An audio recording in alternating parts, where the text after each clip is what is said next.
Chewing gum চাবানোর পাশাপাশি জাকের আলী অনেকের উচিত চশমা ব্যবহার করা, কারণ তিনি আসলে বল চোখে দেখেন না।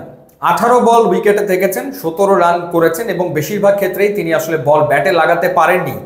ওয়েস্ট ইন্ডিয়ান ফাস্ট বোলারদের স্লোয়ার ডেলিভারি গুলোতে অসহায়ের মতো ব্যাট ডানে বামে ঘুরিয়েছেন, কিন্তু কোনোটা কানেক্ট করতে পারেনি এবং বাংলাদেশ দলকে ডুবিয়ে তিনি শেষ পর্যন্ত আউট হয়েছেন। প্রয়োজনের মুহূর্তে ব্যর্থ তিনি। আর শামীম হোসেন পাটোয়ারি তিনি আসলে না ফিনিশার, না মিডল অর্ডার ব্যাটার, না তার ডিফেন্স টেকনিক আছে এবং না তিনি অ্যাটাক করতে পারেন। সবশেষ 10টা ম্যাচে 5টাতে 0, তারপরেও কেন তিনি আসলে একাদশে, সেটাই বিরাট প্রশ্ন। দোষ জাকের আলী অনেক কিংবা শামীম হোসেন পাটোয়ারির না, দোষ আসলে টিম ম্যানেজমেন্টের, যারা তাদেরকে একাদশে রেখেছে। ওয়েস্ট ইন্ডিজের বিপক্ষে জেতা ম্যাচ বাংলাদেশ হেরেছে। ওয়েস্ট ইন্ডিজ আপ্রাণ চেষ্টা করেছে বাংলাদেশকে ম্যাচ জেতানোর। বাংলাদেশের টপ মিডল অর্ডারের 4 জন ব্যাটসম্যান লাইভ পেয়েছে। সাইফ হাসান, তাওহিদ হৃদয়, লিটন কুমার দাস, তানজিদ তামিম 4 জনই লাইভ পেয়েছে। 4টা সহজ ক্যাচ ক্যারিবিয়ানরা ফেলেছে, তারপরেও বাংলাদেশ আসলে ম্যাচ জিততে ব্যর্থ হয়েছে।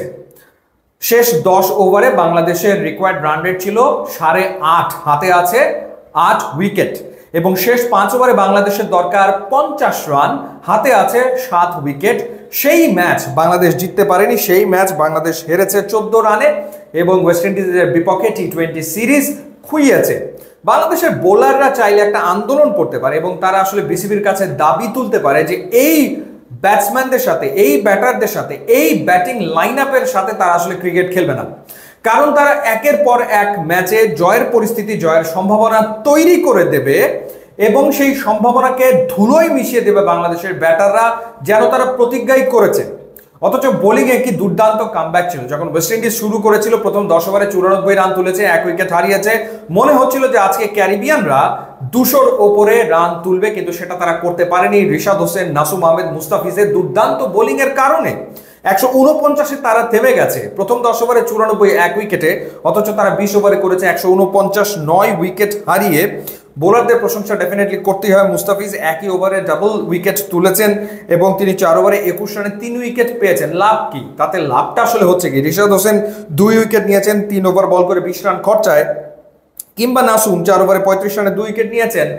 লাভ তো আসলে হচ্ছে না, কারণ বাংলাদেশের ব্যাটাররা বারংবার ব্যর্থ হচ্ছেন। তাওহিদ হৃদয় কোন অ্যাপ্রোচে কি ব্যাটিং তিনি আসলে করছেন, এর ব্যাখ্যা আসলে কি? তাওহিদ হৃদয় 14 বলে 12 রান, জাকের আলী অনেক 18 বলে 17 রান, একজনের স্ট্রাইক রেট 85.71, আর একজনের 94.44। শামীম হোসেন পাটোয়ারি 2 বলে 1 রান করে আউট। একটা সময় আমার কাছে মনে হচ্ছিল যে রিশাদ হোসেনকে কেন আসলে ওপরে পাঠাচ্ছে না, কিংবা তানজিম সাকিবকে কেন আসলে ওপরে পাঠানো হচ্ছে না। তারা ওপরে আসলে বরং বাংলাদেশের ম্যাচ জেতার সম্ভাবনা অনেকাংশে বেড়ে যায়। তানজিদ তামিম একাই যা রান করেছেন, 48 বলে 61, 3টা 4, 3টা 6 তিনি মেরেছেন। বাট তিনি যখন আউট হয়েছেন সেই সময় আউট হওয়াটা অপরাধ। তার উচিত ছিল ম্যাচটা জিতিয়ে তারপরে আসলে মাঠ ছাড়া, কিন্তু সেটা তিনি করতে ব্যর্থ হয়েছেন। সুতরাং এই পরাজয়ের ব্যর্থতার দায়ভার তানজিদ তামিমকে নিতেই হবে। ক্যারিয়ারের 9ম 50 তিনি করেছেন ঠিকই, বাট দলকে জেতাতে পারেননি। খুবই হতাশার পরিস্থিতি এবং টি20-র ব্যাটিং অর্ডার যে নতুন করে সাজাতে হবে কোনো সন্দেহ এ ব্যাপারে নাই, এবং স্পেশালি মিডল অর্ডারে ডেফিনেটলি নতুন কাউকে না কাউকে প্রয়োজন আসলে পড়বেই, কোনো সন্দেহ নাই। টি20 সিরিজ খুইয়েছে টাইগাররা। ইউটিউব, ইনস্টাগ্রাম লিঙ্ক দেওয়া আছে, আপনারা যোগ দিলে খুবই খুশি হবে। And thanks for watching.